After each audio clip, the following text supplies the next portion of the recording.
दोस्तों ये रास्ता वो है जहाँ से हम आए थे, शुरुआत यहाँ से इन चट्टानों से। और यहाँ पे एक दोस्तों मंदिर बना हुआ है।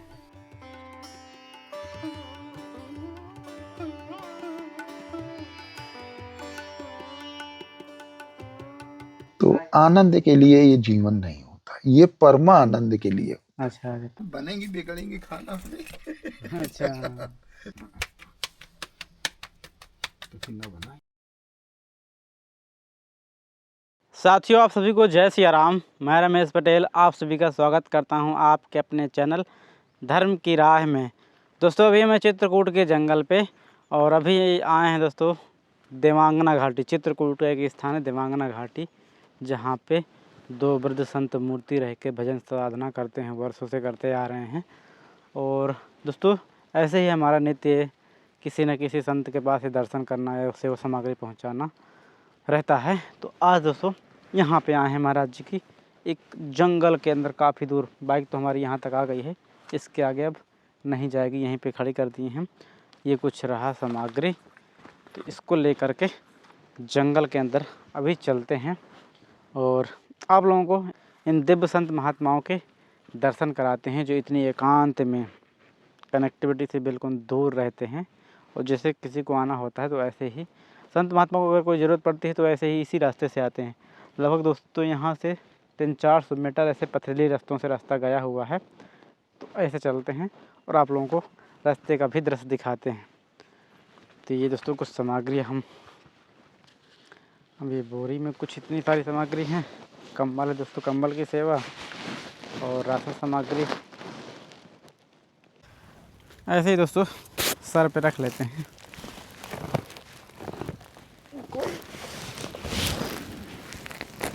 यस, और चलो दिखाते हैं संतों की दुनिया। अभी ठिका नहीं रहा दोस्तों इसको यहाँ पे। यस,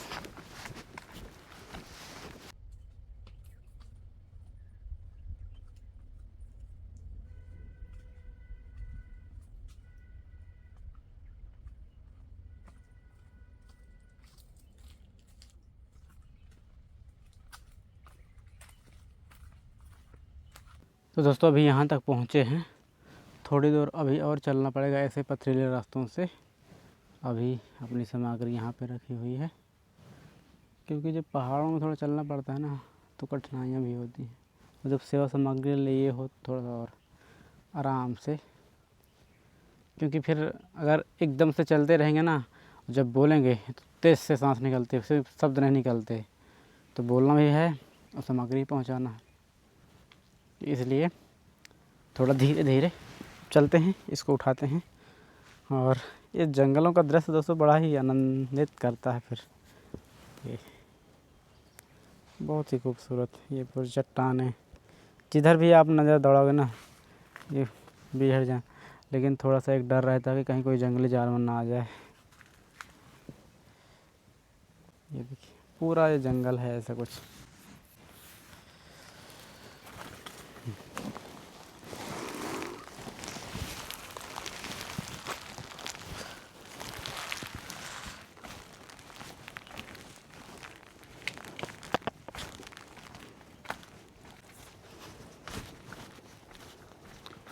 बस दोस्तों थोड़ी दूर और बचा है, पहुंचने ही वाले।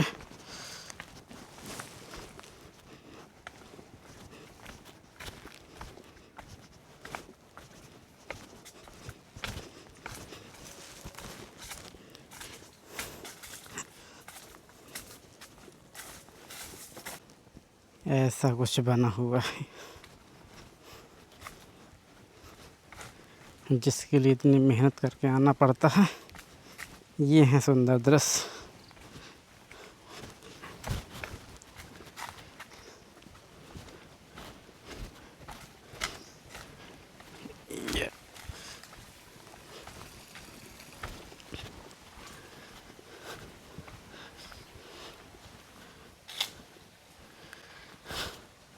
जय सिया राम महाराज जी। बहुत लाज ला। हम्म, अभी हम तुम्हें यही समझ रहे अच्छा हैं, कोई काम न पड़े। कंबल था ना आज थोड़ा सा अच्छा। भारी है। अरे पचका जी, ये क्या काम लेके आए? अरे कम्बल है वो। कंबल है, कुछ राशन सामग्री है। हाँ 15-20 किलो 25 किलो तो है। अभी हम सब्जी पहुँच रहे हैं। अच्छा, थोड़ा लेट। जय श्री राम। अरे बस। और बढ़िया हैं? अरे क्या कहना है। जय हो प्रभु।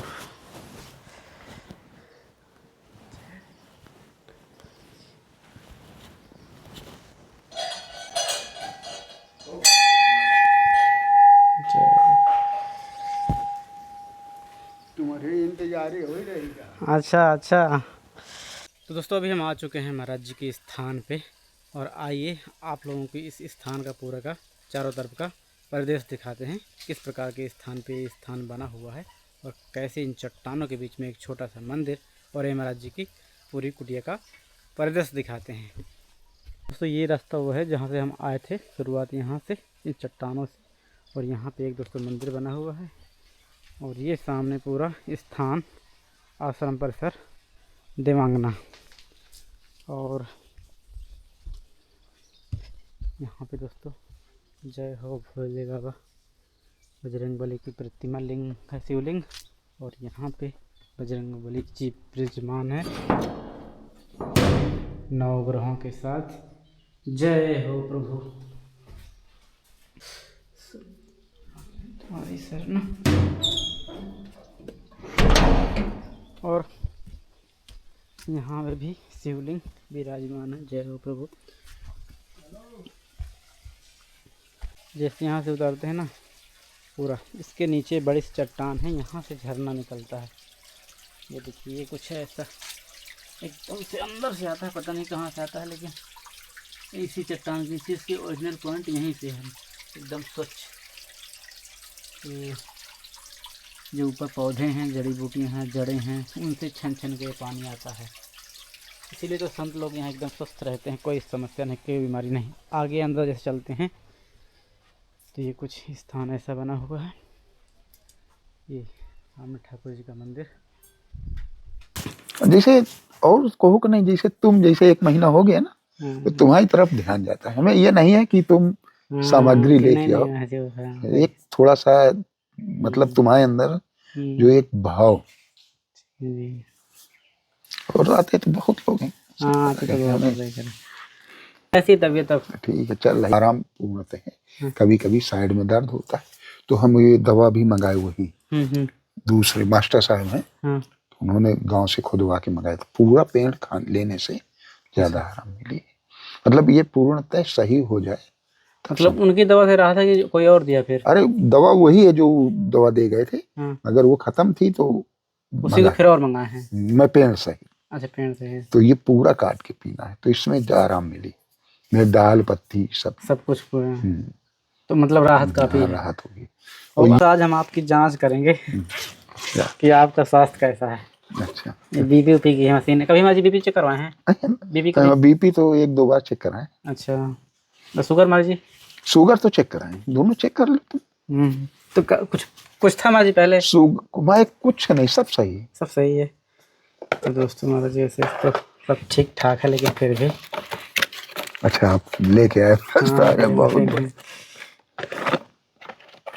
तो ना तुम डालना कभी नहीं, आ भी जाए हम तुम बात करें तो उसको हटा ही देना, क्योंकि उसका प्रभाव अलग रहता है ना। हाँ, वो पर्सनल बातें हैं, क्योंकि ये चीजें जो तुमसे बताते हैं और किसी से तो इस तरह बात ही नहीं उतना होती।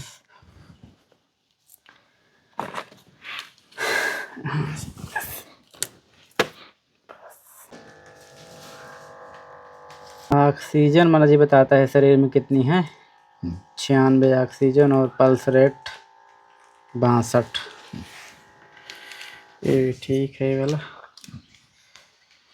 ये क्या, ये मुझे टेम्परेचर वैसे तो कुछ होगा नहीं, टेम्परेचर नॉर्मल है। हाँ नॉर्मल है इसको। हाँ ठीक है महाराज जी। पल्स रेट उसमें 62 थी, इसमें 61 है। 115 और 77 जो कि नॉर्मल माना जाता है। नॉर्मल 70 नीचे का, 115 ऊपर का। हाँ, ये खाना खाने के बाद 120 जाता है। हाँ, और हम 2 बार चेक कराएं। 34 हैं? ठंडा है थोड़ा वहाँ, हाँ। शरीर ठंडा है। मगर हमें तो ठंडा नहीं, में ठंडी नहीं लगती। हाँ? 34 है।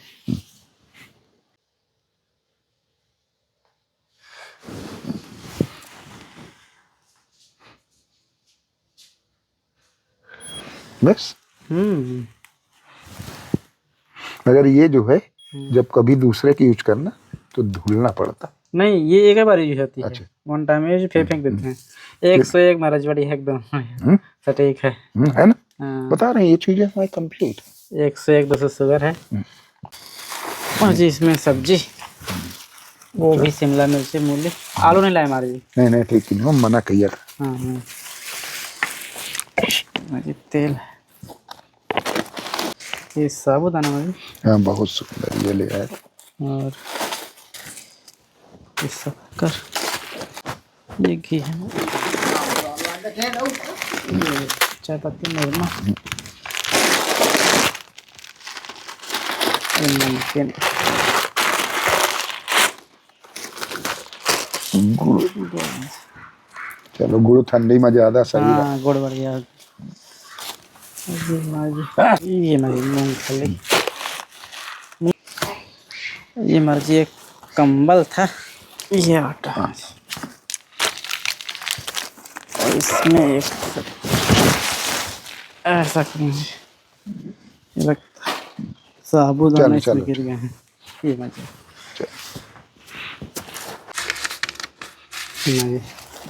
महाराज जी को भी हो गई, बस इससे ज्यादा हमें कहा। महाराज जी, जो ऐसा संत जीवन का अनुभव रहता है, एक गृहस्थ जीवन से बिल्कुल अलग रहता है। हाँ, बिल्कुल अलग तो है ही। जी क्या कुछ अनुभव संत जीवन? देखो, संत जीवन का अनुभव क्या है, सबसे अलग हटके। हाँ, बस इतना ही समझ लो, बाकी तो तुम सबसे मिलते हो, जानते हो। एक जो गृहस्थ को बता सके कि नहीं, संत जो जीवन है ऐसा है, जो इस आनंद के लिए संत बनते हैं, जो गृहस्थ लोग बहुत दूर हैं इससे। देखो, आनंद जो दूर से देखते हैं, तो आनंद के लिए ये जीवन नहीं होता, ये परमा आनंद के लिए। अच्छा, पावन, यानी जो अनुभव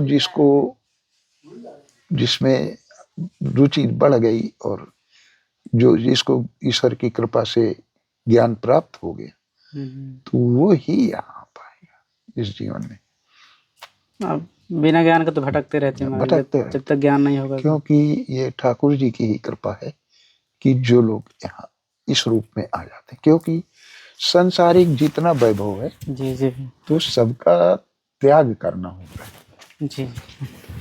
जो वैभव है उसका त्याग करके एक साधारण जीवन में आना संत का जीवन होता है। और जो हमारे गृहस्थ में है, वो मैं मेरापन, ये मेरा है, ये ले लें, ये इतना हो जाए, उतना हो जाए, उनको ये मालूम नहीं है कि हमारे पास कुछ था, ना है, ना होगा। क्योंकि जो भी इकट्ठा करोगे सब छोड़ के जाना है, और ना कुछ लेके आए हो, तो ना मेरा था, ना मेरा है, ना होके रहेगा। परंतु उसमें ये थोड़ा सा रहता है कि ये मेरा हो गया, इतने मकान हो गए, इतनी गाड़ी हो गई, बंगला हो गया, तो ये सारी चीजों में लोग परेशान रहते हैं। मुझे होते हुए भी अपना श्रेय ना ले किसी चीज का, एकदम है तो है, कोई मतलब नहीं। ईश्वर दे रहे हैं भाई, बस इसमें मैं न होना चाहिए, हमारा जीना अच्छा है, जीने के लिए ईश्वर की कृपा से प्राप्त हो रहा है, शरीर स्वस्थ रहे और भजन करें। वैभव बहुत क्या करोगे, शरीर को जितना सुख दो उतना सुख मांगेगा, जैसी स्थिति में रखो उसी स्थिति में। हाँ, ये तुम्हारी है कि जितना जो उसको सुख की ओर ले जाए, वो और चाहत करता है और दो। इच्छाएं कभी किसी की पूर्ण होती हैं, जल्दी नहीं होती।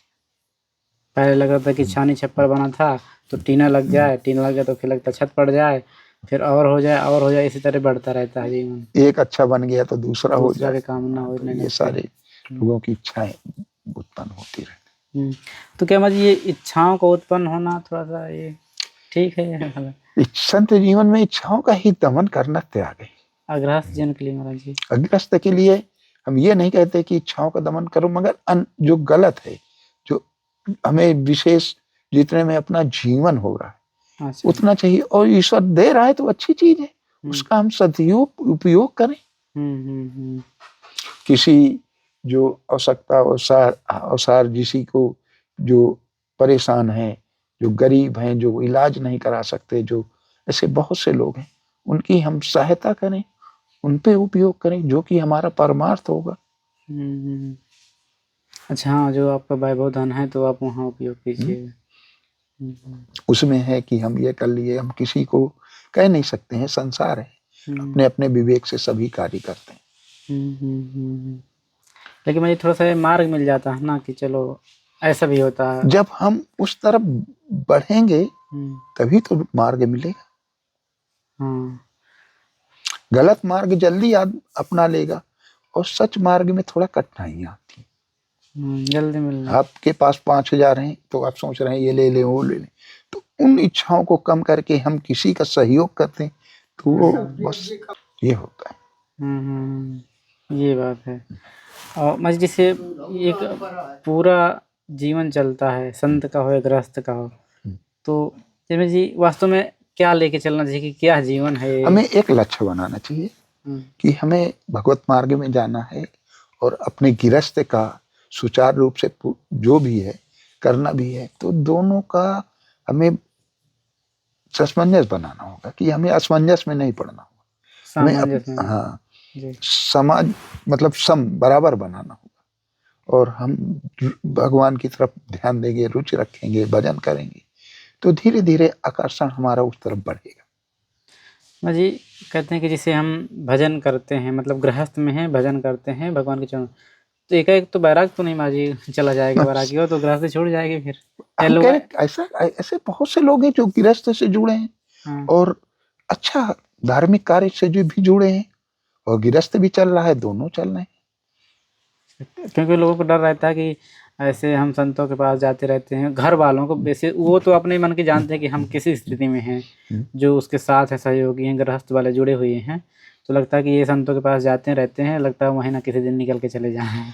ऐसा नहीं होता है, उन लोगों की सोच में थोड़ा सा परिवर्तन लाना पड़ेगा। हम वहां जाते हैं, ऐसा तो नहीं है कि लोग अपना एकदम से विरक्त हो जाएंगे, और विरक्त होना इतना आसान भी नहीं है। हाँ, जुड़े हैं, अच्छा है, धार्मिक, तुम भी जाओ, उनके साथ जुड़ो, और ऐसा करो तो सब लोग साथ रहेंगे।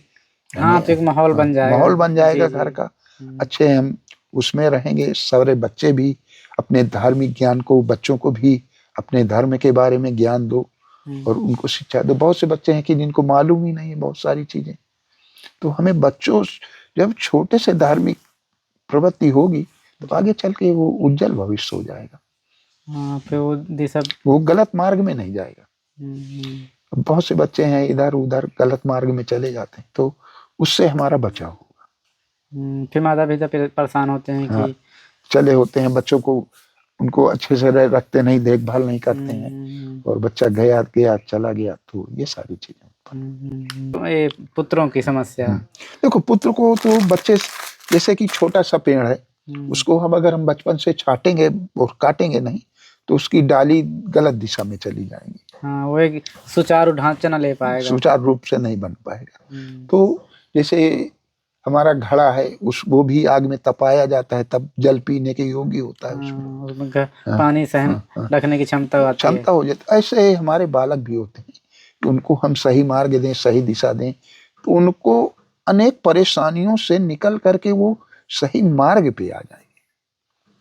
क्योंकि वो सहन करे कि ये है ना पहले से ये जीवन। और आजकल देखा बच्चों को लोग मोबाइल दे देते हैं, ये दे देते हैं, तो मोबाइल अच्छी चीज है, मगर उसका उपयोग करो तो अच्छी है, दुरुपयोग करो तो दुरुपयोग होगा। अब संत का जीवन भी है, कोई भटक के आता है, मैं भी बहुत भटका हूँ इधर उधर, सभी ईश्वर की इच्छा है, और जब प्रभु की कृपा हुई तो सही मार्ग मिल गया।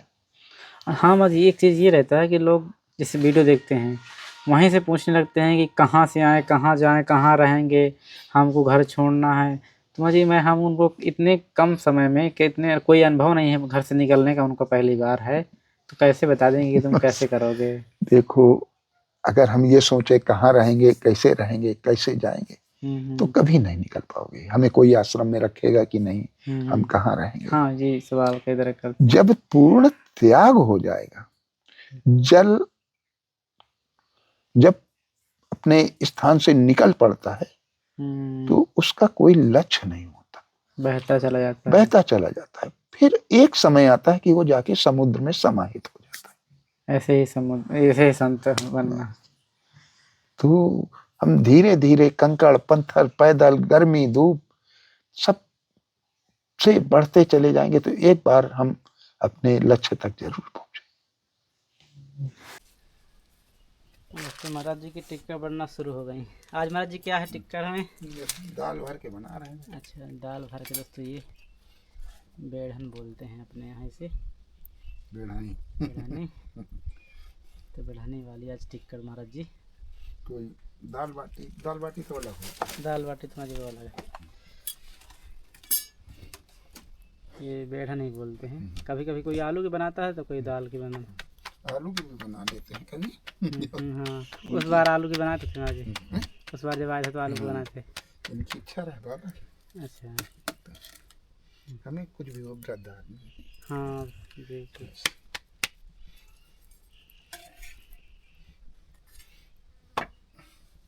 अब हम कहा 5-6 तो बनाए थे।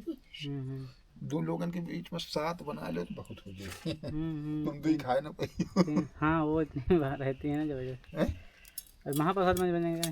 महाप्रसाद बन गए। अच्छा, बन गया। सब्जी और महाप्रसाद बन गया। 12 बजे भोग लगता है। हाँ, 11:30 11:15 होगा। हाँ, 11:20 हो गया। 11:30 तक बन जाएगा।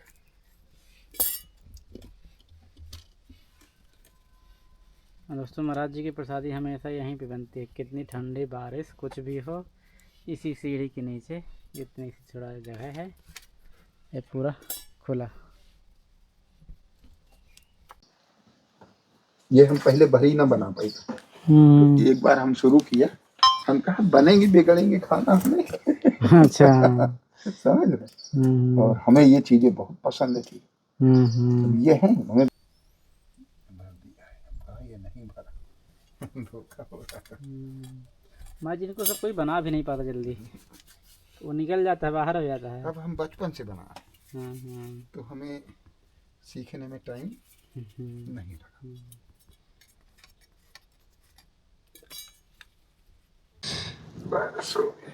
तैयार हो गई महाराज जी। ये हमका ही कुत्ता है। हाँ, कुत्ता हो गए। हाँ, उनका बना ले। जल्दी से थाली। तो दोस्तों, प्रसाद बन के रेडी। अब महाराज जी ठाकुर जी को भोग लगाएंगे। महाराज जी पाएंगे। हाँ महाराज।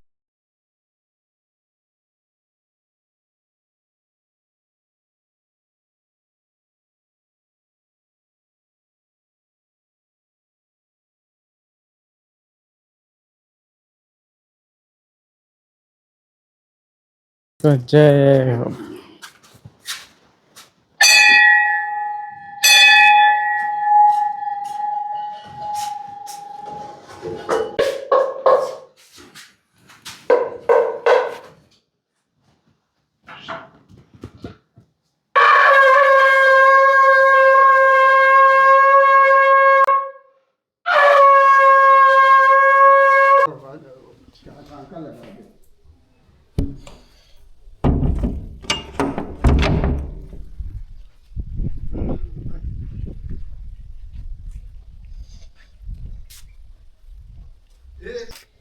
तो ये है दोस्तों आज के प्रसाद में सब्जी, प्रसाद, चावल।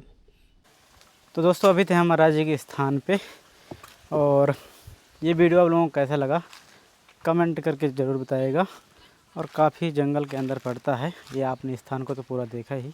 तो संत वृद्ध संत रहते हैं। ऐसे ही दोस्तों, नित्य आप लोग नए नए संतों के दर्शन करते हैं। चलिए फिर किसी नए वीडियो में ऐसे ही संतों के दर्शन करते हुए मिलते हैं। तब तक आप सभी को जय सिया राम वादियों से।